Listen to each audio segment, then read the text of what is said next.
Michael, are you there?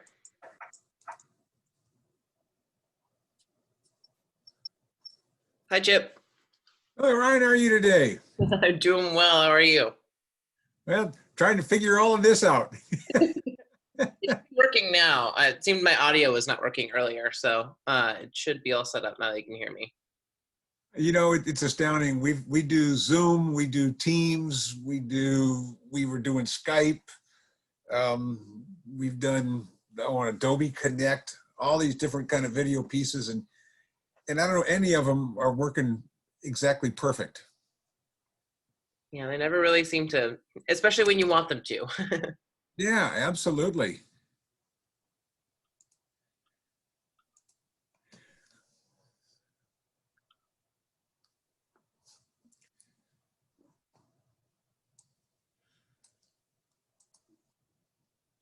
And Ryan, I'm looking at the slide deck we did for the one here in Washington. I'm assuming it's this one we've got is pretty much the same, with at least just the 2 slides for VA support.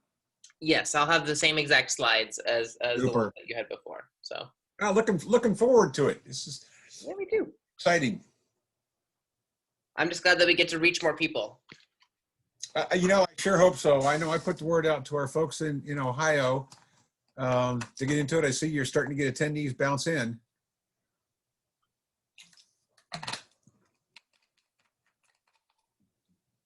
I want folks to recognize the true value of this particular program and how it's such an outstanding opportunity.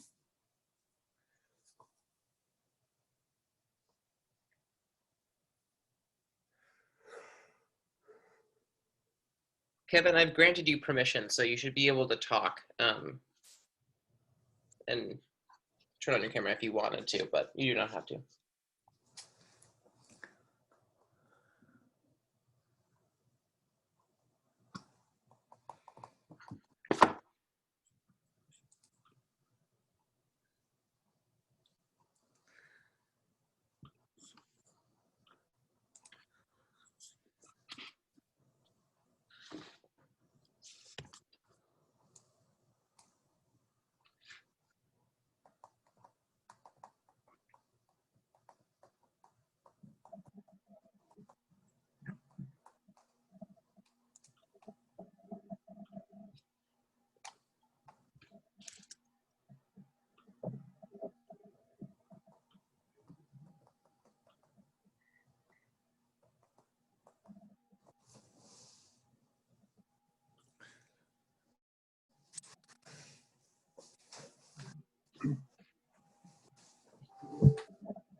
Oh, okay.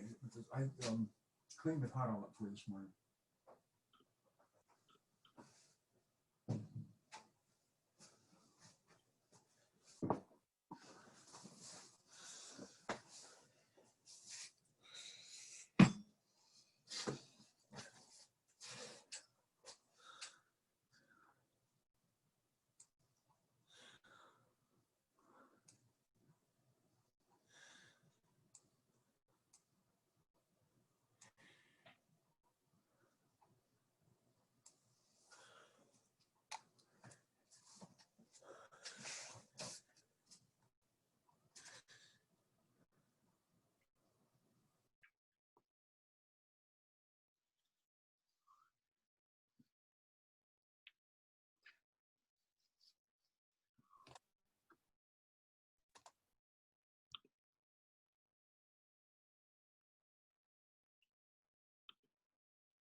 Good morning, everybody. We'll be starting here in a couple minutes. If you are able to hear me, we should be able, we're going to be starting here right at 9:30 or thereabouts to allow for more attendees to join, and then we'll be able to get started. If you have any immediate questions, Evelyn in the chat will be able to answer some beginning questions. If you're worried about any audio, you should be able to hear me now, but we'll be started here at 9:30. So.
Good morning, everybody. Thank you for joining us today for the presentation for our National Veteran Recruitment webinar.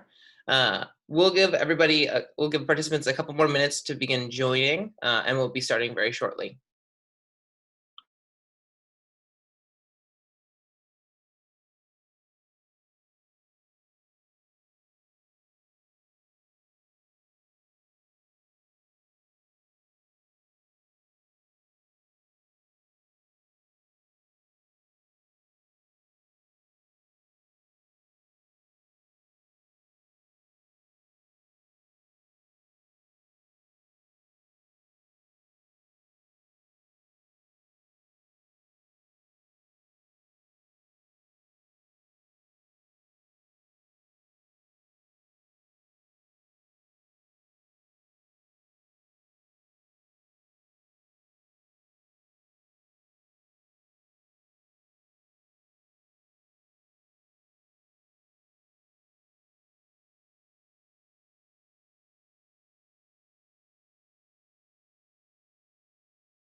Okay, good morning, everybody. We can begin and we can let everybody who is joining be able to join whenever they're ready. But my name is Ryan Foster. I'm a senior program coordinator for the Apprenti program.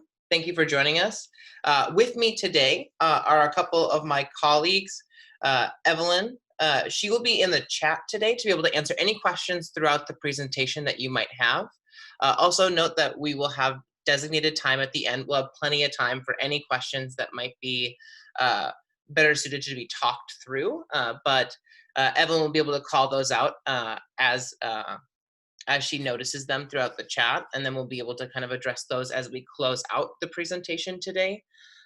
Also joining me is Chip Kormas, the National Employment Coordinator for the U.S. Department of Veterans Affairs. He will be here as a representative to be able to talk through later in the presentation more about what benefits our veteran apprentices are able to utilize throughout the program to help ease their transition, not only out of the military, but also utilize those benefits while being an active apprentice. Also joining me today is Kevin, Kevin Gadd. He is the state director for Ohio. Both Evelyn and Kevin are in Ohio. So if you have Ohio specific questions, you are in luck today. But then Kevin will be able to address any Ohio specific questions along with Evelyn if there's any specifics about that region. Again, this is a national presentation, so we are focused on all areas all across the United States where Apprenti is currently operating in. If you're at all ever curious about what specific locations or the full list of where we're actively recruiting or have opportunities coming up, we have that available on our website at apprenticareers.org. And we'll be able to go through a little bit more specifics of what specific areas are actively recruiting right now in a bit. But let's just jump right in. If it will let me move the slides, great. As I already mentioned, my name is Ryan Foster. Here's my contact information. I will be showing this again at the end, so there's no need to rush to write it down. But I have been with the Apprenti program for a little over a year and a half now, and I've been enjoying my time. So what the presentation today is going to go over is we're going to be talking about the tech sector's talent problem, as well as the technical apprenticeship and what Apprenti's solution to this tech gap that we're seeing in employment in the industry. And then I will explain the understanding your fit in the tech sector, as well as opportunities with Apprenti and how to actually apply for the program. So after that, we're also joining us today. Apologies, Ed. Ed Cho from TLG Learning will be able to really kind of explain what pre-apprenticeship is and how it differentiates from the more common path of full apprenticeship with Apprenti. There's also a pre-apprenticeship program, which I'll leave to Ed to explain much better than I can. And then we'll go into the GI Bill benefits overview with Chip Kormas. And then at that time, once we're all wrapped up, we'll go into a question and answer session for any questions that either remain or as they're coming into the chat box. Again, everyone is on mute, so if you have any questions, feel free to utilize that chat feature. Otherwise, you can hold your questions to the very end, and then we'll be able to address them then.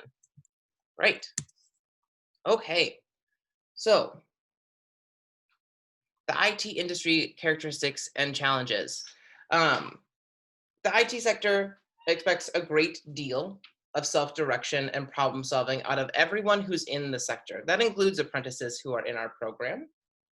Much of the success of an apprentice will rely on their behavior and their attitude.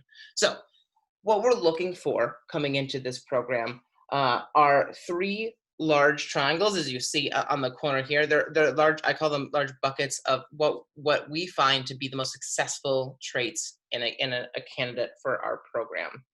So within these three characteristics, we have found our successful apprentices exemplify intellectual curiosity, grit, and collaboration. It is also important to remember that the learning process does not end when you leave the classroom or which is a technical training part of the program. I'll explain it in just a minute here, but also the on-the-job training where you're getting your hands-on work. It's a full learning process, especially in the IT industry. Technology changes all the time. So continuous learning is an incredibly important thing to not only be aware of, but fully enjoy as things change throughout your potential career. So Industry characteristics nationally, uh, constantly changing needs for various things. If you're a college grad today or you're a transitioning veteran, the principles within the tech industry shift on a regular basis. The education system cannot keep up with the fundamental demands of the industry, more so than any other industry like the medical industry or law professions. Companies are getting more creative in identifying more diverse work groups, realizing that the value of looking beyond just hard tech skills and more value placed on these soft skills and life skills that you get from various walks of life that they can bring to the industry. We can train on those hard skills within our program. One of the big things to note is that women and veterans and the minority populations that we target within our program who we want to help be part of the program and part of the tech force are declining, and they're sorely underrepresented in the industry. So let's jump up to the next slide here. So while this is Washington, this problem is national. These are Washington specific numbers, but I'll talk more nationally where, as I mentioned, there is a tech gap within the industry. There's a tech workforce shortage in not just Washington. The lack of diversity in the talent pool to fill opening positions is something that every single IT department, tech company is looking to fill and is struggling to do so.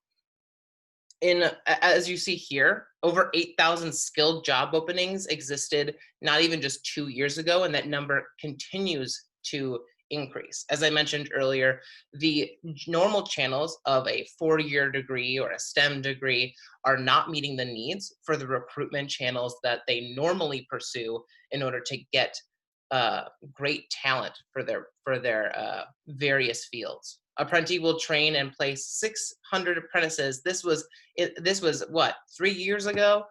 This number we've already hit just about 1,000 apprentices placed within the various occupations all across the United States. So we are well past that goal, and we will continue to grow as the years go on in more locations and expanding the locations we're currently in as well. Fewer than 1,000 40-year grads to fill these jobs annually. Of these 4,000 area quasi-technical roles, you can see that there's a 3,000 job employment gap that they're just struggling to fill. So Apprenti is actually able to be here to address that problem. So let's move on to the next slide. What even is registered apprenticeship? So I am going to make the wild assumption that you can all read. So I won't read through the actual dictionary definition of what a registered apprenticeship is, but what the key points here to take away is that registered apprenticeship, as opposed to sometimes what you can hear is interchangeably internship, apprenticeship. Registered apprenticeship works on a hybrid time and competency-based program like ours. That means 2,000 hours of on-the-job training with various levels of competency milestones and certifications that you will need to acquire, as well as a technical training that every occupation within our program goes through. So that is between 3 to 5 months of technical training that you will go in the beginning of our program, followed by 2,000 hours of really getting your hands in what that work looks like. That can be anything from software development to cloud operations specialist. I'll have the whole gamut of what we do here in a couple of slides so you can take a look at what occupations we actually provide. But the US Registered Apprenticeship System has approved our program to be able to operate in the locations that we have and nationally as we continue to expand. And because of that, we are able to work closely with the Department of Labor and the state federal labor departments.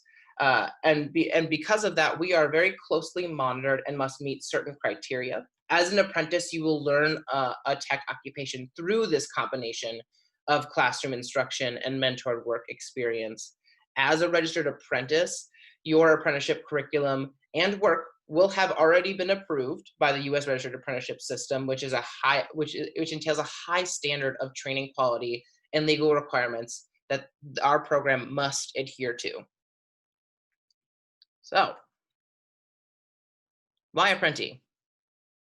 So Apprenti ourselves, we are a nonprofit registered apprenticeship program. We're funded by the Department of Labor, by the U.S. Department of Labor grant to launch technology registered apprenticeships in Washington State as well as nationally.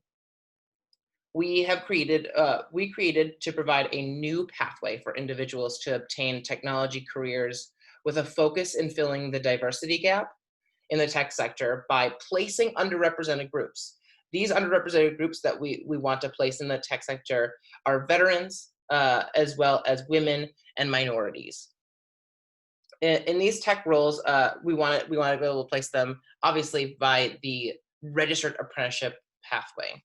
Unlike traditional job training options, Apprenti combines paid on-the-job training and education for placement in high-skill occupations. We worked with the tech industry to identify mid-tier jobs ready to be filled by highly competent people, regardless of educational background. All that is required to actually be part of our program is you must be 18 years of age or older, and you must be authorized to work in the United States for the duration of our program.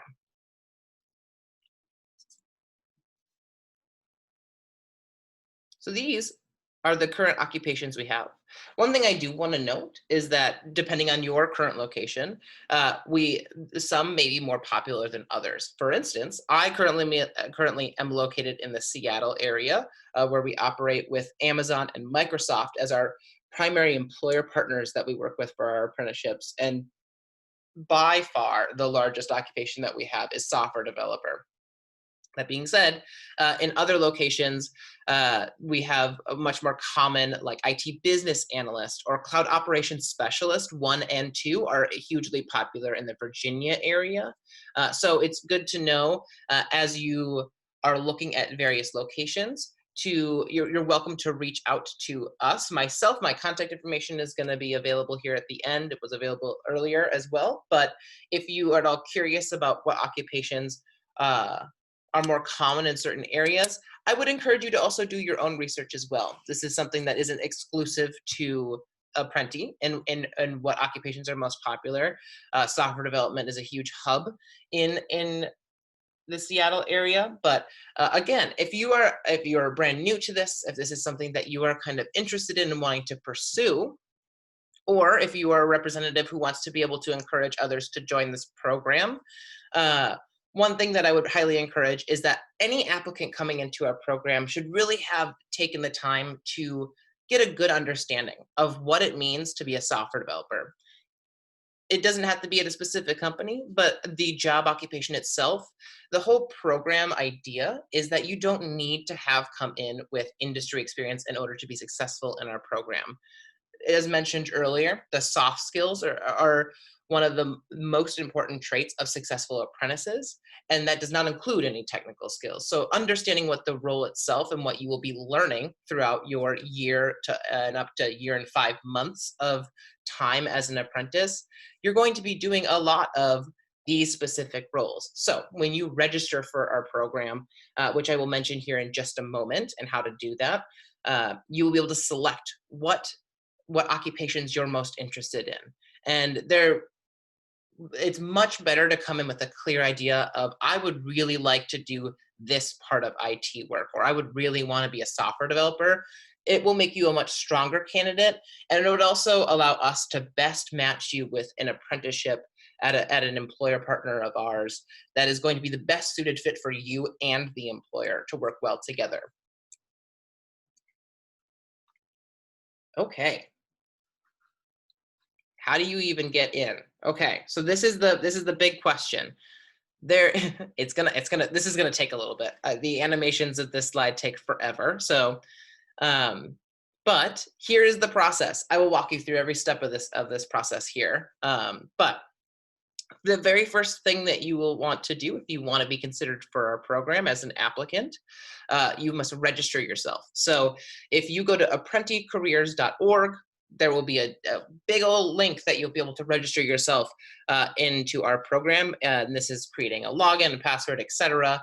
This is the very first step to be able to denote things that you're interested in as you begin to prepare for the aptitude assessment preparation.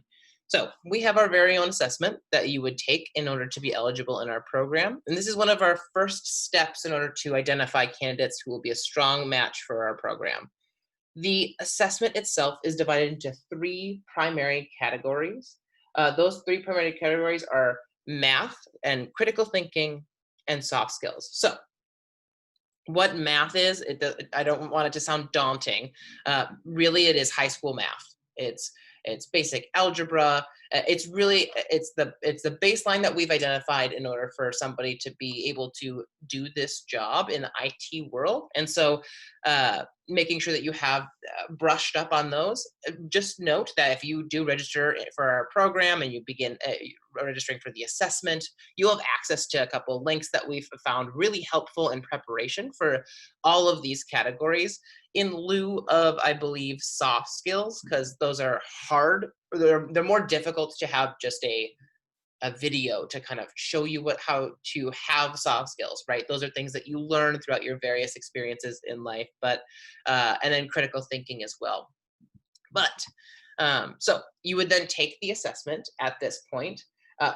Depending on how high you score within the assessment, those three categories are averaged out, and you'll get your overall score. And that is where you put in a position of ranking within specific geographic locations that you've selected within the registration process. At this time, you can select up to 3 locations that you'd like to be considered in. One thing I really want to make clear is that if you select Washington, Virginia, DC area, and Texas, you must be willing and able to relocate on your own to those locations if needed. At this time, for all occupations that are currently ongoing or starting, there is some of the employers do remote work, but that is not normal, nor is it expected to continue on post the pandemic world that we're in right now. As things normalize, apprenticeship is an in-person process, and so that would mean that maybe if you started an apprenticeship in a remote basis, you would still need to then relocate to that area, even if it is later at the time. And that would be something that you'd have to be able to do on your own and relocate before the apprenticeship if that's part of the process. Um, so if you're selecting locations, you must be willing to move to those locations. Uh, when you have finally ranked, so the rank list, depending on how highly you score, based on everybody else in those geographic locations that you've selected, you will either rank or not rank. So what ranking is it's the top 1,000 selected candidates who have scored an 80% or above. And in the Seattle area or Washington State, you need to score at least 85% or higher. That is because of our very large applicant pool that we have. That is the only location that you must score a minimum of 85, but know that the higher you score, the higher you will rank. And at that point, if you rank very highly, we select our applicants from the top ranked candidate pool on down.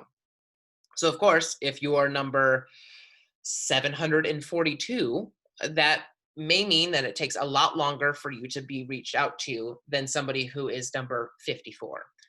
So again, with the assessment itself, you don't just have a one shot and you're all finished and that's where you're at. You are able to take the assessment a grand total of 4 times. So think of it this way, because we have it structured in a cool down period. So there are 3 total assessments that are spaced out between 90 days. You take your first assessment and maybe you don't score as highly as you want, or you don't rank as highly as you wanted. If you want to retake it, you would have to wait 90 days in order for you to retake the next assessment attempt. That is primarily to encourage our applicants to take the time to study and learn what their gaps are, and then be able to reapproach it in 3 months' time to be able to take the assessment again and score a little bit better. That 4th attempt that I mentioned earlier is a floater attempt. You can take it at any time. So in theory, if you wanted to, not that I encourage you to, you can take one after the other and there is no cooldown period. But at that point, you still have to wait for that cooldown period for your then 3rd attempt. And if you're going to take it a 4th time at this point, you'll wait a further 90 days after that. So let's say that you ranked fairly well in your location, and we have an opportunity coming up that we would love for you to be considered for. What that process at that point will entail is our specific uh, coordinators in those locations will reach out to you and then uh, begin the screening process. Our screening process is divided into two primary components. There's a two-touch point where we first will reach out to you to schedule a phone interview. This interview is primarily to not only get a good understanding of what occupations you're interested in, but also asking some pretty introductory questions to get to know you a little bit better as a candidate for our program.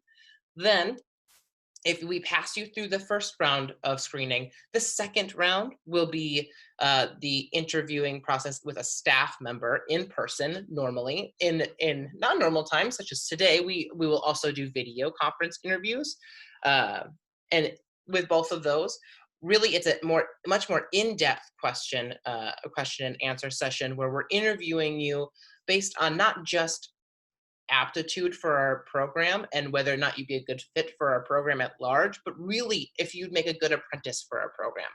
Is apprenticeship a good career pathway fit for you?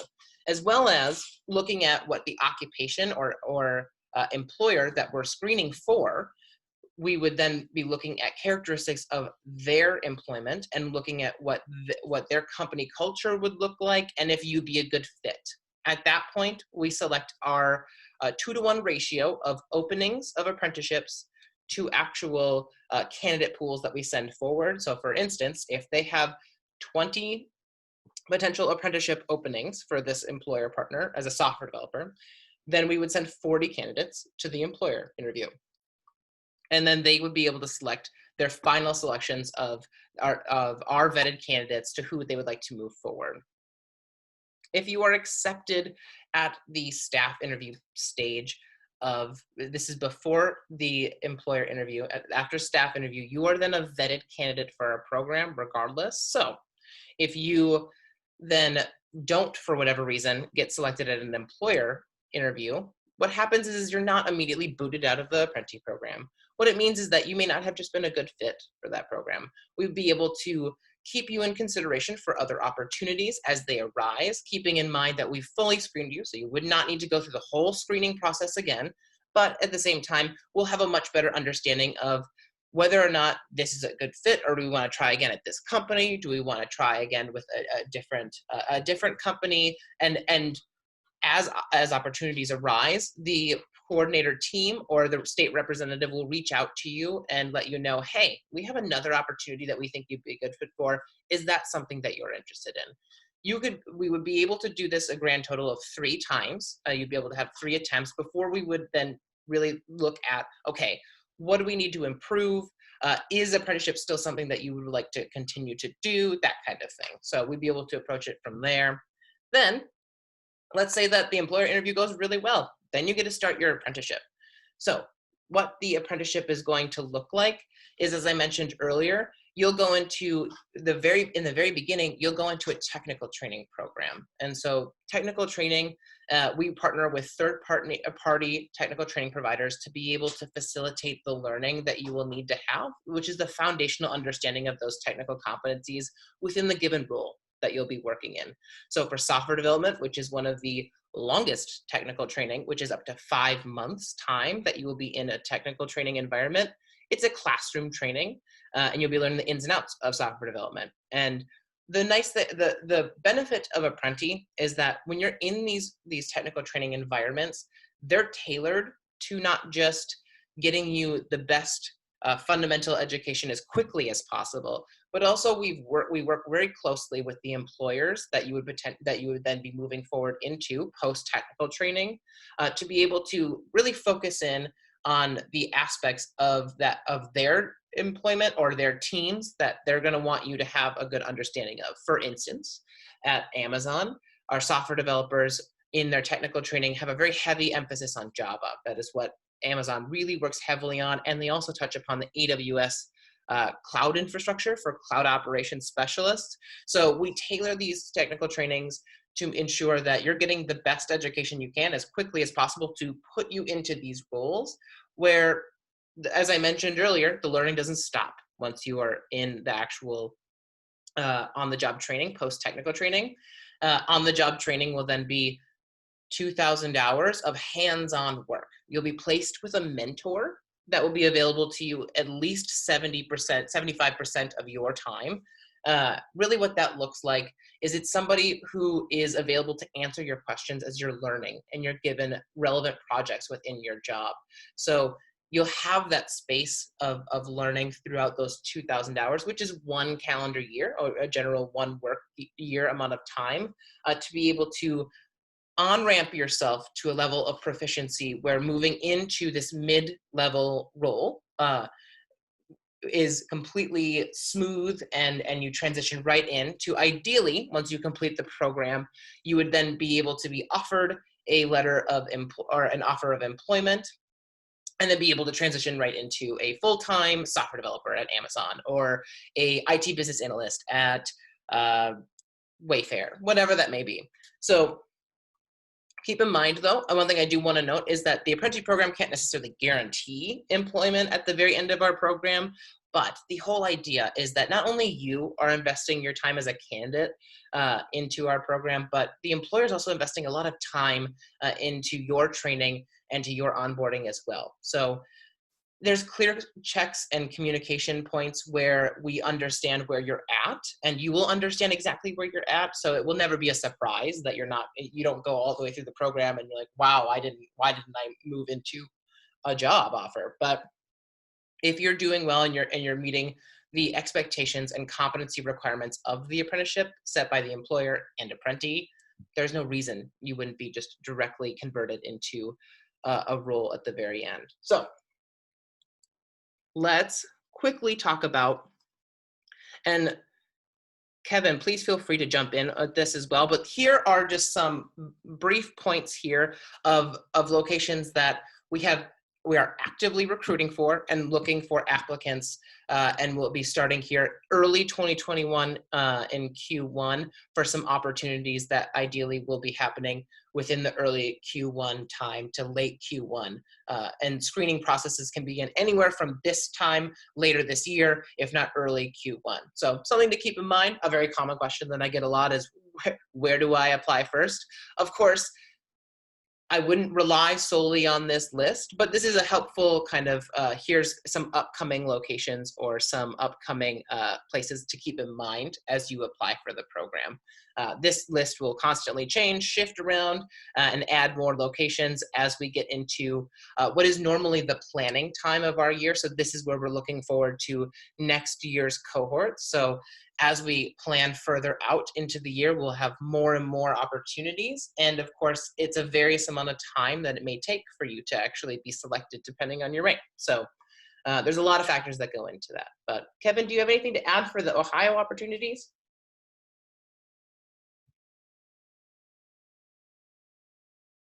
Let's see.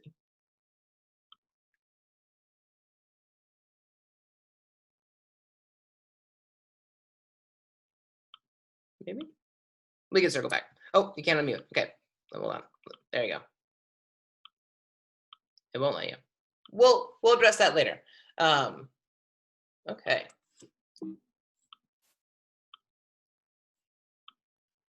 Well, I gotta move forward now. Okay, so, all right. Well, now I need to address to see if, Ed, are you able to unmute yourself and able to talk? I think so. Can you hear me? Yes, I can hear you. Okay, great. Yeah. Okay. All right, wonderful. I will pass it off to you, Ed. Terrific.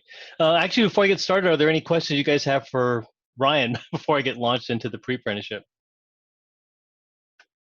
Okay. With that, I'll just go ahead and start firing off. First, let me say, we're really excited to be a partner with Apprenti. I work with TLG Learning. We're one of the training partners nationally. But just to give you a little background, even before Apprenti started back in 2015, we have been working with this whole area of getting folks into IT careers. We were one of 5 companies selected by the VA be part of a program that developed new accelerated learning programs for veterans getting into IT, which was the basis for this new program out now, which I'm going to talk about in a few minutes, called VetTech. But that when we completed that accelerated learning program, we received a rating of outstanding from the VA. And that was part of the thing, or that was one of the things that led us into our partnership with Apprenti back in 2017. We were actually we trained the very first cohort for Apprenti, which was a group of cloud support associates who went to work at Amazon. And we also trained the very first cohort that went to Microsoft as software developers. So we've been working with Apprenti for a few years now. And as Ryan mentioned, these are not off-the-shelf training programs. These are really customized for what employers are looking for people coming to work for them. So it's been very exciting. About 2 years ago, we started a pre-apprenticeship program with Apprenti. And that's a process where we have to get approval from the state Labor and Industries Board. We have they had to kind of approve our program, and Apprenti had to agree as a partner to this program too. And part of the reason we started this pre-apprenticeship program was, as you heard Ryan talk about this process of getting to Apprenti, it is far and away the top program in the country if you're really looking to get into an IT career, whether you have experience or not. I think about half the people that we've seen come through the program have zero background in IT. And they come from all sorts of backgrounds, like musicians and pharmacists and EMTs, firemen, so lots of different kinds of backgrounds. It is very competitive. I think, when we work a lot with transitioning service members, and one of the biggest challenges they had was trying to schedule their career. So when they were leaving the service and they had a certain date and they want to kind of work around, well, can I plan my training and can I plan for something around that time? And it wasn't possible because with Apprenti, everything is employer based. So there's no way to accurately predict when these openings are going to come up specifically, right? So if a service member was going to be transitioning, let's say in December right now, there's no way to know when the next Apprenti opening could be, and it would be very difficult for them to plan their future. So what we did was we took the same curriculum that we use for the Apprenti program. So let's say one of our programs, the pre-apprenticeship, is network development engineer. It's exactly the same program that apprentices go through. But with the pre-apprenticeship program, anybody can enroll in that program in a regularly scheduled class. So we run that about every 2 to 3 months. Now, the big trade-off, right, it's the same curriculum, but with Apprenti, all the cost for the training is included in the apprenticeship, and Apprenti pays for all the costs. In the pre-apprenticeship, you're responsible for paying the cost of that training. And until this year, actually until this month, with the pre-apprenticeship program, you would either have to pay for it out of pocket or use your GI Bill benefits if you're a veteran. And a lot of veterans either had already exhausted their GI Bill benefits or wanted to save it for other education, or sometimes had gifted it to family members. This year, well, actually a couple years ago, the VA started this program. This month, the pre-apprenticeship program is eligible for funding from this program called VetTech. And it was part of the new Forever GI Bill that was introduced a couple of years ago. And it will pay for IT training, not any IT training, it's very specific, and I'll get into that in just a second. It will pay for all the costs of tuition and provide a monthly stipend, which is equivalent to the monthly housing allowance with the GI Bill. So it's a really awesome way that the pre-apprenticeship program is available for veterans who want to use this VetTech program, not use their GI Bill.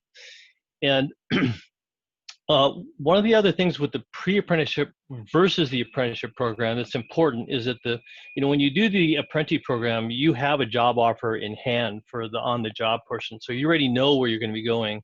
With the pre-apprenticeship program, you don't have that guaranteed work offer when you start the training. What you do have is a guarantee that if you do complete the pre-apprenticeship program successfully, you're going to be guaranteed an interview with one of the hiring employers for Apprenti. So you've already demonstrated that you can successfully complete that program. So employers are automatically going to be interested in you. So and one of the nice things about that is if you complete a program in, let's say, the network development engineer curriculum, you would still be eligible to interview for other positions with Apprenti. We actually had a student who graduated this last year in Washington in the network development engineer program, but did get hired into the Apprenti program in Ohio. So I'm really excited to be doing this orientation today with the folks at Ohio who went to work with, I think, Kroger in the Apprenti program because he successfully completed the pre-apprenticeship program out here in Washington. Now, not everybody that goes through the pre-apprenticeship program does go on to an apprenticeship. Again, that's sometimes because the timing isn't right. Sometimes it might be quite a wait before that apprenticeship opening comes up. But the folks that go through the pre-apprenticeship program also do get training in job skills. They get trained in how to interview, how to do resume writing. And I'm very excited to say that this last year, we just filed our results with the state of Washington, that we had a 97% completion rate with our pre-apprenticeship program. We had a 95% placement rate, so that 95% of the people that came through the pre-apprenticeship program either went on to an apprenticeship or to another IT position directly. So some of the folks in the pre-apprenticeship program are eligible to go directly into an IT position. They've already been able to demonstrate their skills, and sometimes they'll just bypass an apprenticeship altogether. One of the things about that pre-apprenticeship too, I think that's exciting with the VA is this new vet tech program. I think one of the neatest things about it is that the VA is really looking out for the beneficiaries of that benefit. And what they've done is they've created this arrangement with the training providers who receive vet tech funding. And there's two different levels. There's the regular, level of service provider, and then there's a preferred provider. And what happens with the VA is that when somebody goes through one of the vet tech programs, that training provider gets paid 25% of the tuition when somebody enrolls. They get paid another 25% when somebody completes the program. And if somebody gets a job in IT within 180 days, they get the other 50% of the cost of the tuition. So if a student doesn't get a job, the training provider only gets half the tuition. With a preferred provider, they go a step further, in that if somebody does not get a job within 180 days, the training provider not only doesn't get that first 50, or that last 50%, they have to return the first 50%. So with a preferred provider, there's a huge incentive, because if you don't get a job within 180 days, the training provider gets paid zero for that training. And I will tell you that doing the training is quite expensive. But I think it's great because, in this way, that every training provider has huge incentive. They're really pushed to make sure that the work is not just about training, but it's about getting people to work. Let's see. The pre-apprenticeship program everything is currently virtual. It's normally just in the state of Washington. We have two different campuses for the pre-apprenticeship program, but currently the VA's made it available for anybody nationally. So we've got folks in the pre-apprenticeship program from almost every state who participated. So the requirements to get into the pre-apprenticeship program, though, it's not a free ride. So the minimum score, you still have to do the Apprenti assessment. You still have to have the minimum qualifying score, which nationally means 80%. If you're looking for a pre-apprenticeship in Washington, if you live in Washington, minimum score is 85%. So you still have to meet that requirement. You still have to go through an interview, and the interview actually is going to be at least as rigorous as the one that you would be going through with Apprenti. So, the things that we're looking for are not a technical background. As I mentioned, just like the Apprenti program, less than half the people actually have an IT background in the pre-apprenticeship. But we are looking for people who have the right aptitude, and the right attitude about this. One of the things, I think Brian mentioned this too, about IT careers, is that it's very different from most other typical careers, where for most jobs you're going to learn a certain set of skills, and then you're going to apply that for the rest of your life, for the next 30-40 years, right? There may be some updates you have to do, but basically the same skills. That's completely different with IT, where I tell people what we're going to be working on 5 years from now probably hasn't even been invented yet. So the nature of IT is that you constantly have to learn, and learning to learn and learning to love to learn is really a critical part of being an IT professional. And that's something we really look for folks coming into the pre-apprenticeship program. I think that's most of the stuff that I have to talk about. I'm really happy to answer any questions about the pre-apprenticeship program, being accepted in the program, how it works, the other positions people go into out of the pre-apprenticeship program. But happy to answer any questions, and my contact information is up here too. So if you think of questions later, you're always welcome to email me or give me a call anytime.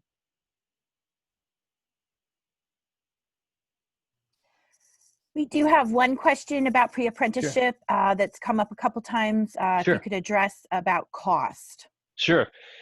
So there's a range. There's more than one curriculum, but the range is from about, I think the lowest cost one is about 13,000, and the software developer is the most expensive, and that one is 22,000.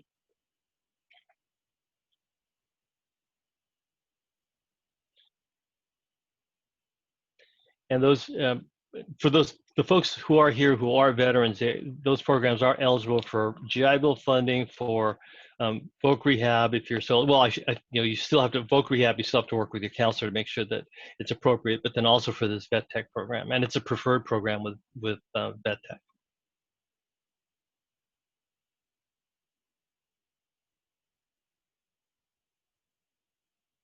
Okay, and Evelyn, was there another question on there? No, not specifically regarding pre-apprenticeship.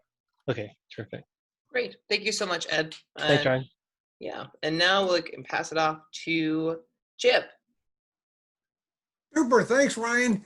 You know, as I listen to this presentation as a veteran myself, I'm always astounded and impressed with the parallels there are between military service and this particular learning model that there is of apprenticeships.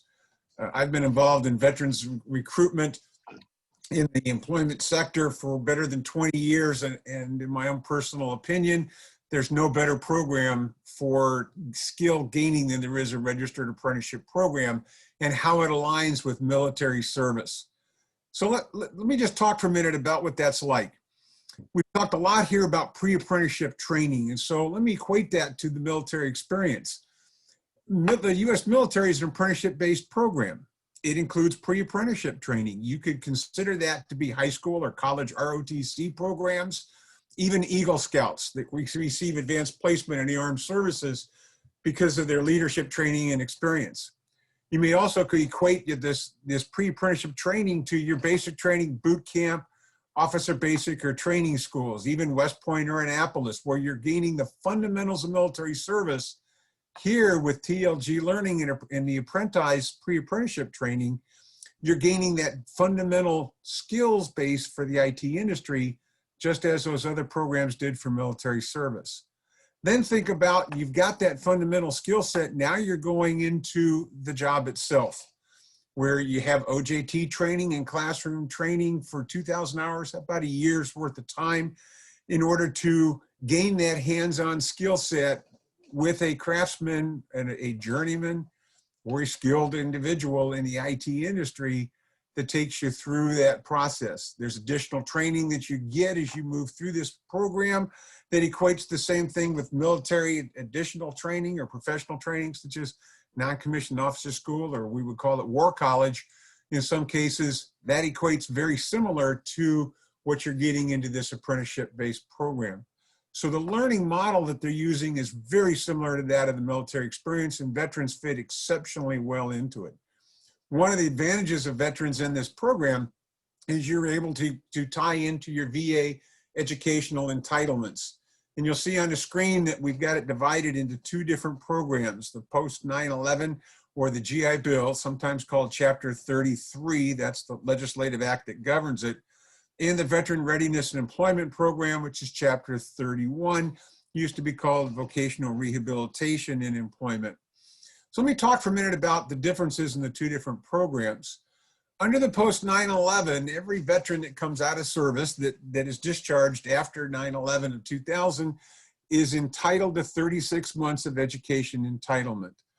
The veteran can choose whatever program they want to go into as long as it's been vetted by the VA and approved for the VA funding, and it can be done for formal education schools, on-the-job training, and apprenticeship.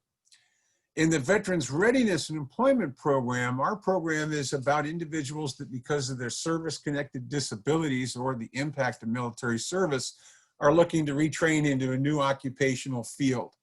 We can extend that time period an additional 12 months to make a 48 months of entitlement instead of the 36.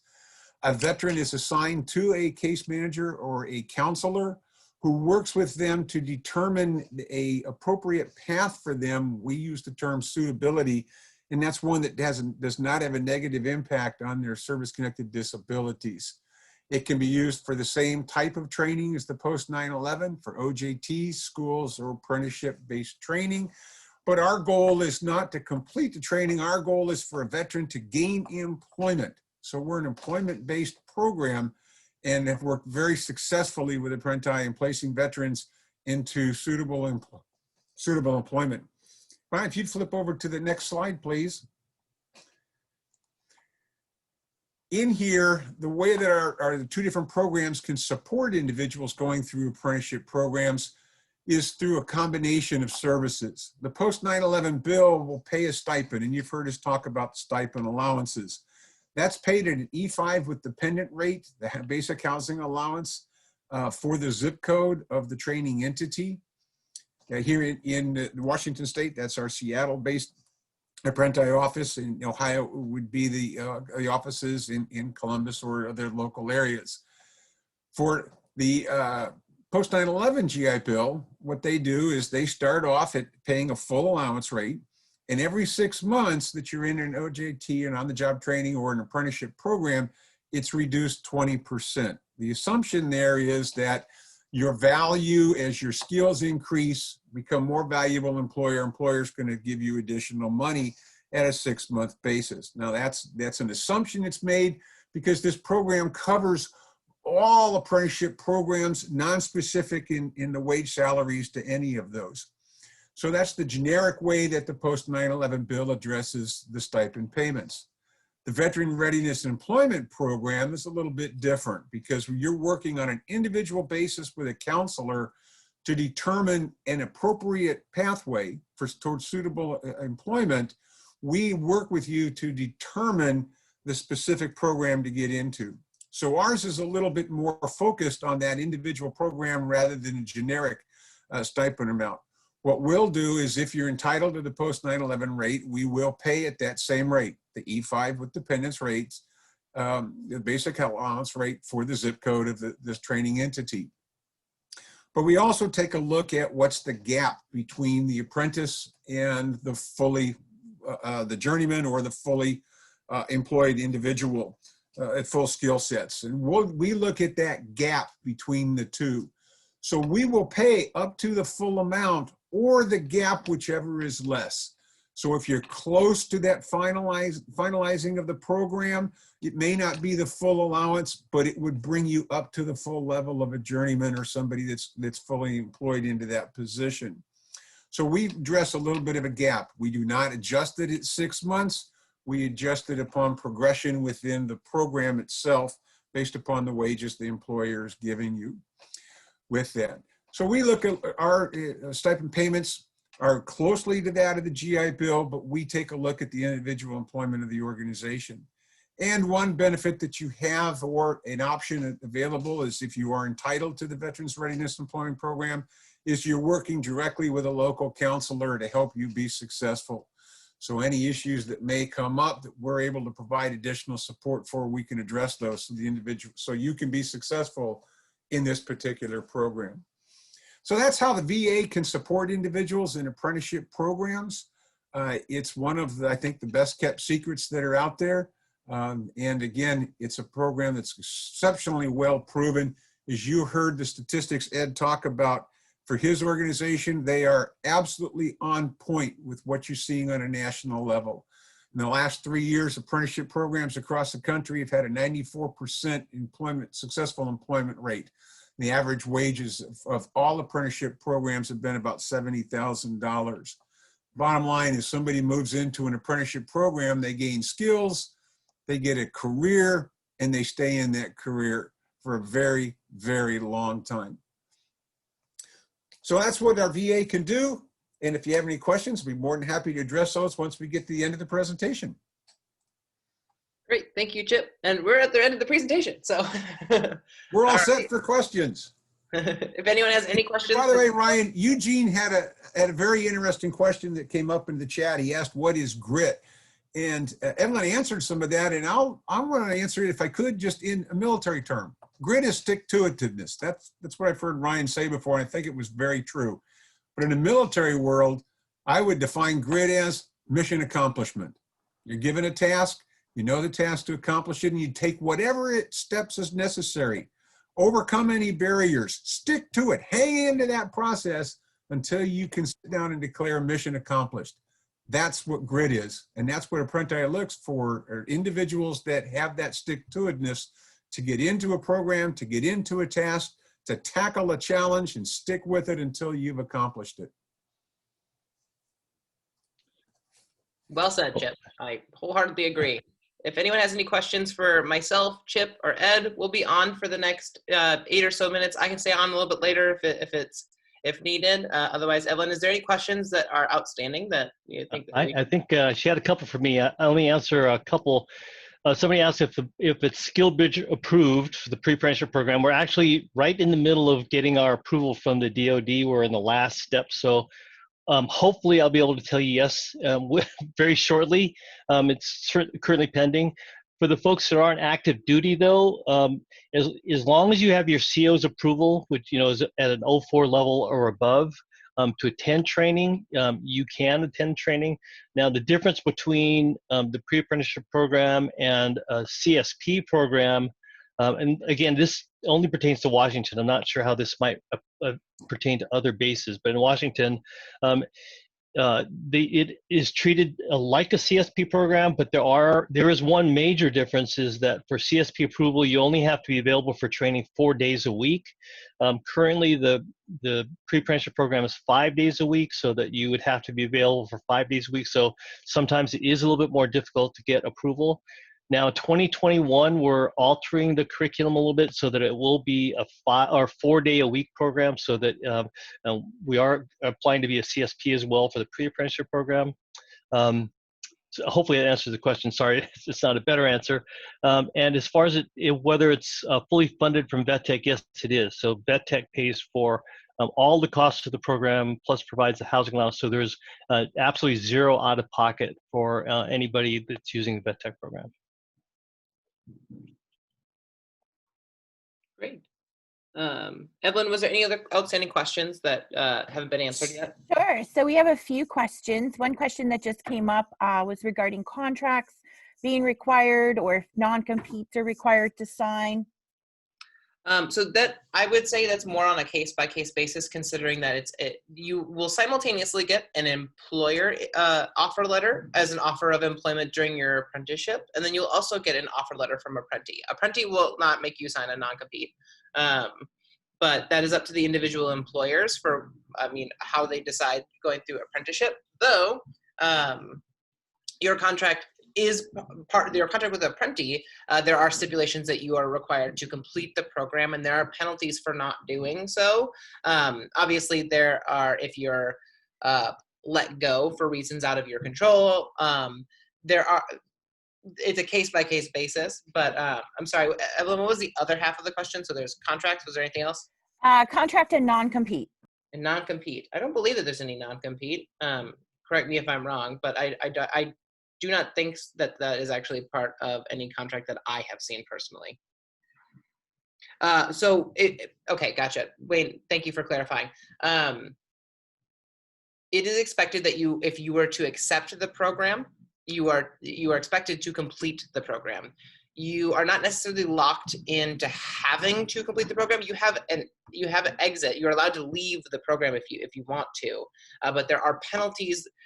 There are financial penalties that you will incur to help recuperate the costs for people who do not actually successfully complete the program, and those vary between when you leave the program. So if you're leaving right in the beginning, we've invested a lot of money into not only your apprenticeship, but also with the employer, and so we would expect these fines are solely to recuperate the costs of somebody leaving the program early. You're not bound to staying with us for that amount of time. So if there are reasons that you need to leave, of course, we'll take everything on a case-by-case basis. So it's very highly dependent on the individual situation.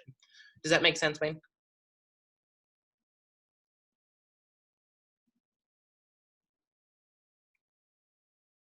Of course. Ed, I have a question. Does TLG have an income sharing agreement? I'm not sure what that is. We don't. There are some programs where they will allow you to pay for the cost of the training in future income. We don't have that type of agreement. We actually have looked at some of those, but for it to work, I think our feeling was they tended to be pretty unfair to the, well, I shouldn't say unfair, but the cost becomes quite a bit for the student, much more than the original cost of the tuition. So no, we don't have that type of agreement in place.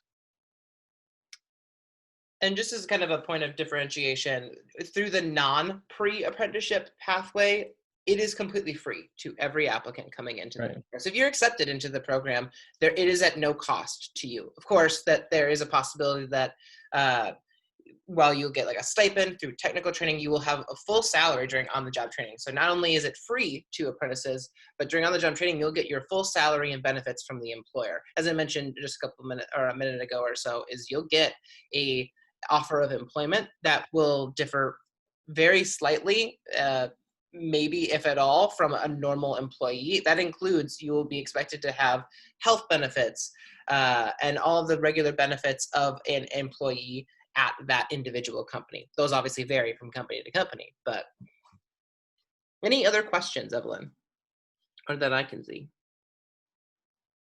Let's see. One of the questions that came up is regarding BAH and virtual training. If the training is virtual, what BAH allowance is used since it's geographically allotted? That's a great question. Right. Yeah. So. Well, I'll answer that right now, because we're in a COVID world, that has shifted a little bit. So I'll answer it first in a non-COVID environment. And that is all virtual training is looked at a little bit different in terms of what the basic allowance rate is. And I'm going to speak for the VRE program because that's what I'm most familiar with, GI Bill. I would ask you to contact the GI Bill office and verify exactly the point of your question there for that particular program. Underneath VR&E, what we do is we have a national average of basic housing allowance, and for all online training, the amount is half of that. However, during COVID, the COVID legislation that became passed is that it's not the decision of the veteran to choose an online training. We were forced into that due to COVID, so the veteran is not penalized. So right now, for the VR&E program, online training is considered to be the same as in a brick and mortar building. So we're paying the full stipend amount that was through the end of middle of December, and that has just been extended through the end of next year. So for at least through all of 2021, even if it's virtual training, we are paying the full classroom in-person entitlement rate. And I'm very certain that the GI Bill is following suit. Right. And I would echo what Chip said. You should always check with the VA office for the final say on this. But right now it's based on the location of the classroom. So we have 2 locations, but I think currently most of the locations we're using are for our Bellevue, Washington office. And so the current monthly allowance, it's about, I think it actually just went up from $2,500, but I know it's at least $2,500 a month currently. Yeah, for the Seattle area, it's just under 28. Okay, so yeah, it has gone up quite a bit. And that will shift 1st of January, either up or down, depending upon cost of living in those local areas.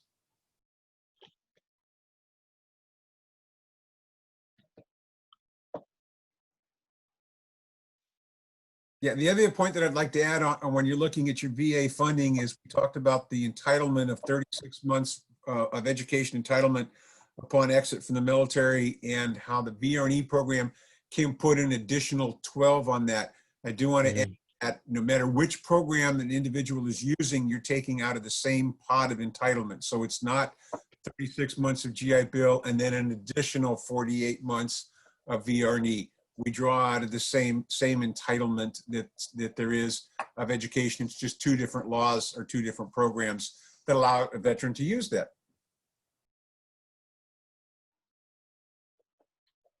Great. Well, I will be sticking around to answer any remaining questions. Thank you so much for taking the time to be part of this presentation today. I wanted to have a special thanks to any of the Department of Labor Veterans coordinators who joined us on the call today. If you have any questions, please feel free to reach out to me at the email here on the screen. Otherwise, if you have general inquiries, I would highly recommend taking a look at our website.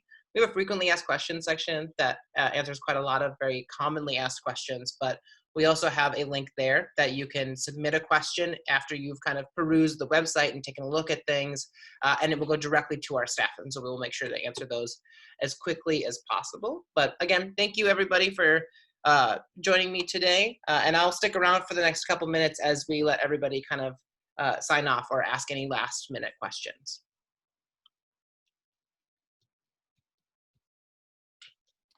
So one question came in about how long it takes to get approved for vet tech.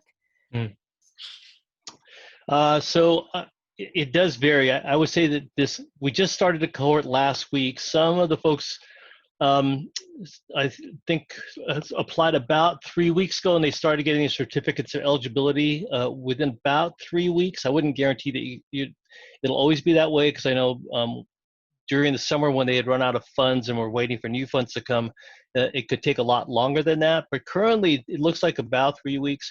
And just so you know, like this cohort that started last week, we're still getting those certificates of eligibility in now, but we're allowed to go ahead and bill for it. So even if it doesn't come until after the start of a class, it would still be okay, or it'd still be approved for that. So.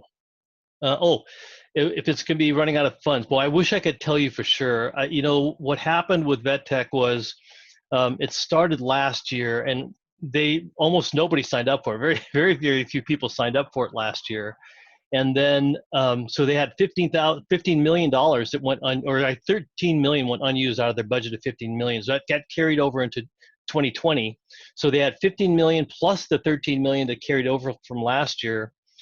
So they had $28 million of funds. Once COVID hit, like within 3 months, they went through all of that 28 million. And so we don't know how long the 15 million for this year is going to last. It may only last a few months. It may last a bit longer. I do know that there's a request right now in Congress for increasing the budget like threefold, so up to 45 million, and extending it an additional 5 years. With the current political winds, I don't know how long that'll take, but it does seem that has a lot of bipartisan support.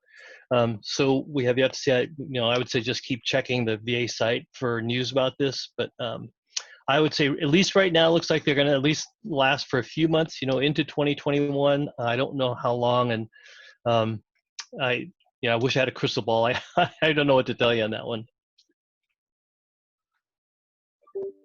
Yeah, this Chip, that's a toughie to take a look at. I will say that COVID has flipped the job market considerably. Mm-hmm. And one of the things we look real close at is labor market statistics and trying to look at future occupations.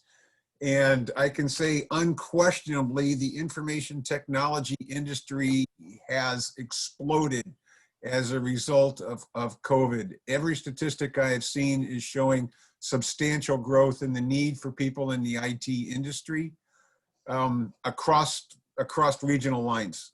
Anywhere in the country, the explosion is taking place significantly. Education programs are not able to keep up with it. Programs that are apprenticeship based are meeting the needs of industry. And Apprenti is absolutely a leader in those kinds of programs, partnering with the TLG Learning module. I see nothing but significant growth in this particular arena and in this particular occupational field for many, many years to come. Just as a result of the success that we're finding in virtual work at home environments and being able to connect in ways that we've never been able to connect before, in figuring systems that are allowing us to use these new tools that are available to us.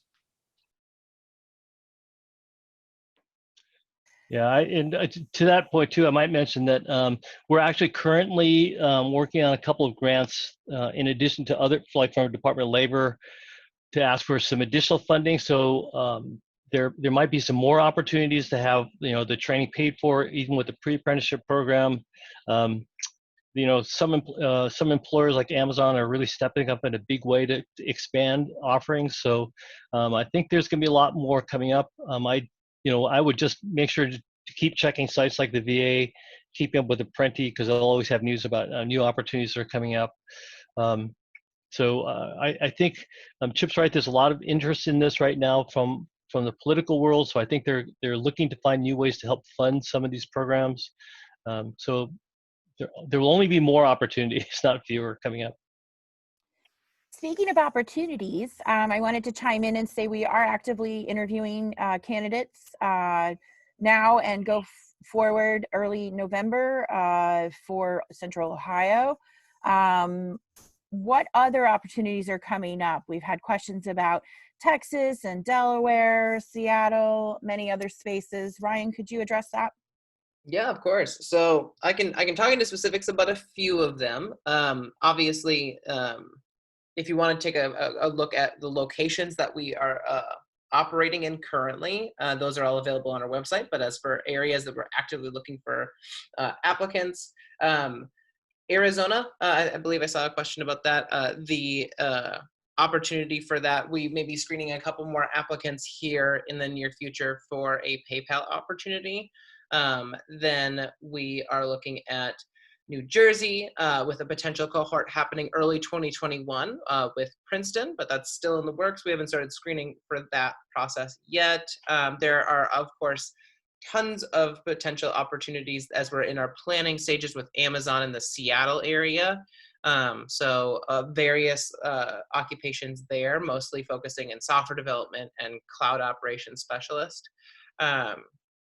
Then, let's see, obviously Central Ohio with JP Morgan Chase. And then those are off the top of my head that are coming the most, there are most up and coming. So outside of those, obviously, we generally do a push for recruitment and reach out to individuals as we get opportunities that arise. The Apprenti program is an employer-driven program, so we will only reach out to you if we have an opportunity in mind that we'd like to consider you for. So there may be a significant period of time, if depending on your rank, that you might wait to get to have an interview with us, but know that once you finally get that interview with us, you will be in consideration for an opportunity. And so we'll be able to talk through that in specifics when you get selected from the ranked pool list.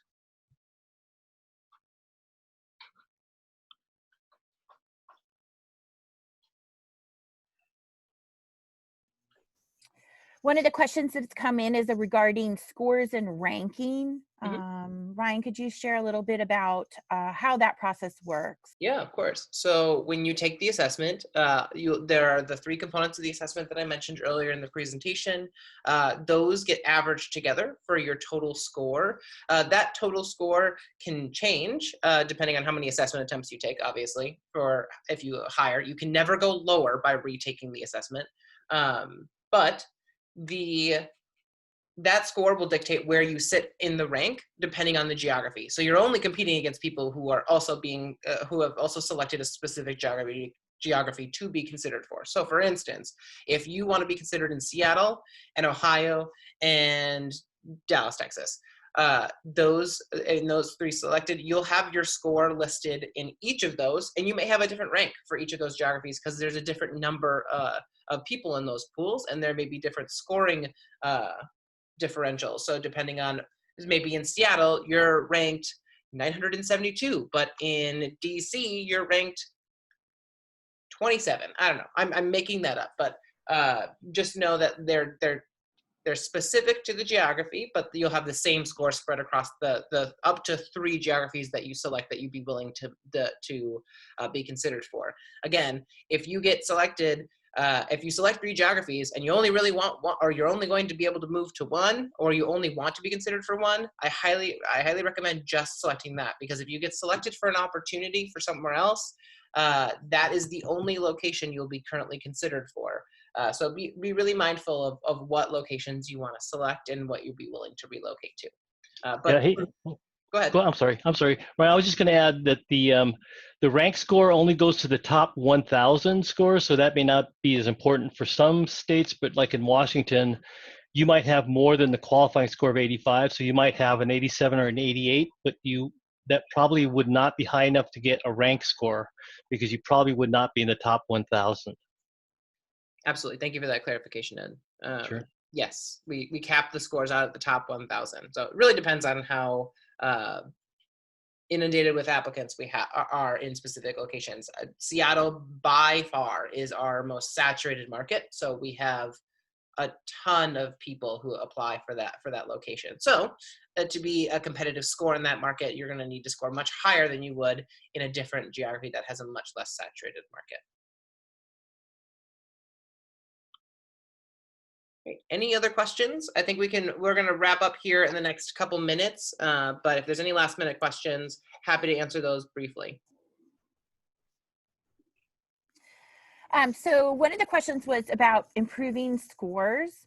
And so I just wanted to mention that there are tutorials on our website to help people both prepare for the assessment or improve skills to go back in and improve your scores as you retake the assessment. There are also learning tools on our website under the main navigation. This is news and resources. For those of you who are waiting to hear about opportunities, encourage you to go to the learning tools section and utilize some of the tutorials that we have provided to grow your skills so that you can move from ideation to action on building tech skills as we look to get you placed for apprenticeship roles. Great.